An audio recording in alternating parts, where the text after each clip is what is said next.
Hey legend, thank you for cruising by my channel where I talk about dual enrollment, business, and tech. My name is Amara, also known as A Young Legend, and today I'm going to share with you how to apply for dual enrollment so you have insight into the application process.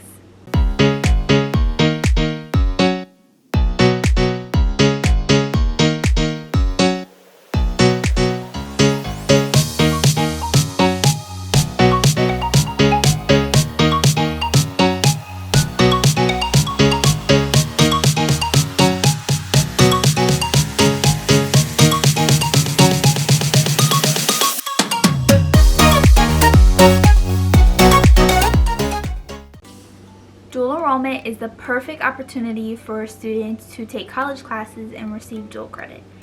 There are seasons where most students find out about dual enrollment, complete the paperwork, register for classes, and then graduate early.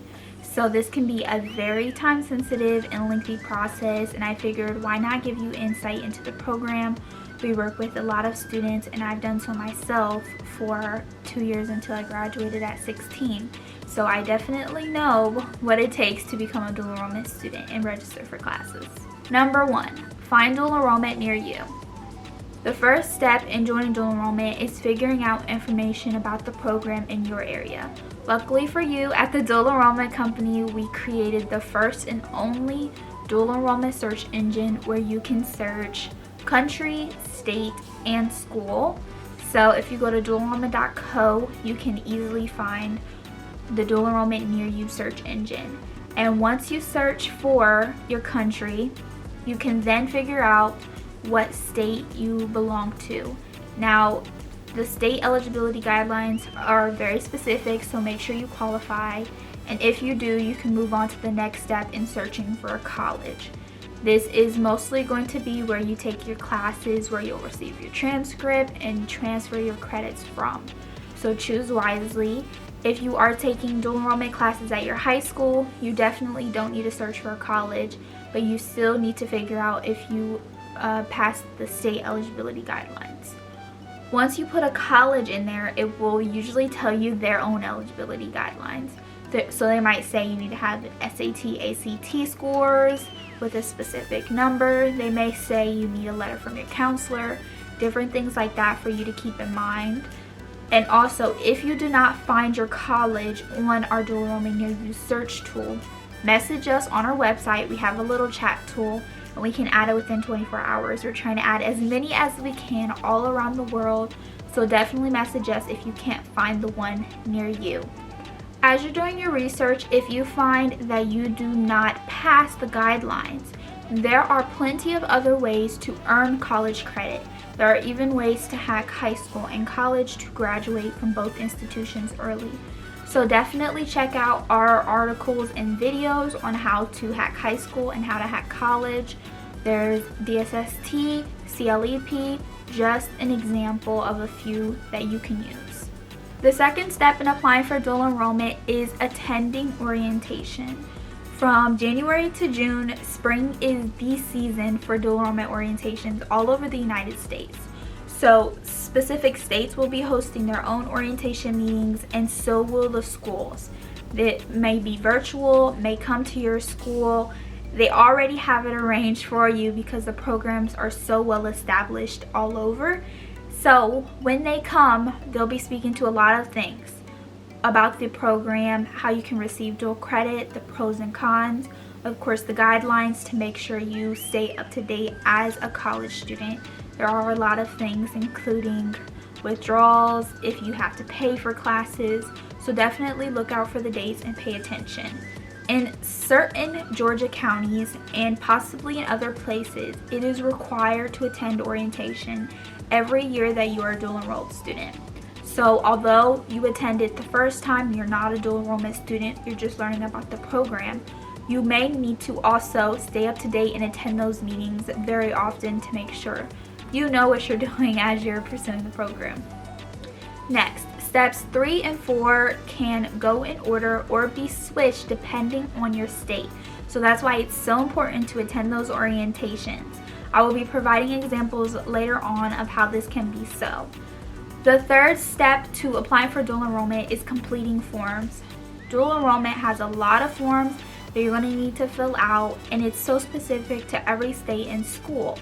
So keep an eye out for a few of these names: an intent form, dual enrollment permission slip, etc. Usually you need to fill something out yourself, and then your high school may need to fill it out, or you fill something out and you turn it into your high school. This is pretty much agreeing to the dual enrollment partnership between a college and a high school so that you can take classes and the state can pay for them. If I run across any of the documents a person needs to fill out, of course this is across various states and schools, I will definitely put them up on the screen, but I'll be sharing a few examples of a few colleges later on to show you exactly what you can look forward to. The fourth step is to apply for a dual enrollment college. This is the second most important step after completing all necessary forms, because this is where you will take college classes. This does not apply to students who are taking classes at their high school, although attending orientation and meeting with your high school counselor will help tell you if the partnership they have with the college to offer classes on their high school campus, you may still need to apply as a college student, so you receive a transcript, things like that after you graduate. But if you are taking classes on campus, applying allows you to choose a major, transfer credits, different opportunities like that as a college student. So during the process, you may need to submit SAT, ACT scores, any letters from your counselor, parent, principal, things like that to say you're college ready. And you may also expect that afterwards you'll take a placement exam, which will tell you if you're college ready in some areas and not college ready in others. The fifth step to applying for dual enrollment is meet with a college counselor to schedule classes. Most colleges have an assigned dual enrollment advisor to help dual enrollment students. If not, you can schedule with just a college advisor. Most likely they'll be called a first year success advisor or your assigned advisor to schedule with classes. As a dual enrollment student, you are provided the opportunity to receive dual credit, which is exactly how I graduated high school and college at 16. But if you want to do this to receive dual credit, you choose a class that is equivalent to your high school class. So the descriptions that are on the bottom of your college and high school class, see if they line up. And if so, you can provide the college syllabus to your high school counselor and ask for dual credit. So do this before you register for classes, because if that's not so, you want to be able to easily choose which classes you're going to take the next semester. And if you are taking college classes at your high school, of course you would just meet with your high school counselor to schedule that. Now I've shared the 5 universal steps to applying for dual enrollment just to give you a general idea of what you can expect. Of course, like I've said, these are all so specific to your country, state, and school. So I want to share with you 3 examples from US colleges so you can see step by step what you need to complete, fill out, things like that. Let's get started. First up is Columbus Day Community College in Columbus, Ohio.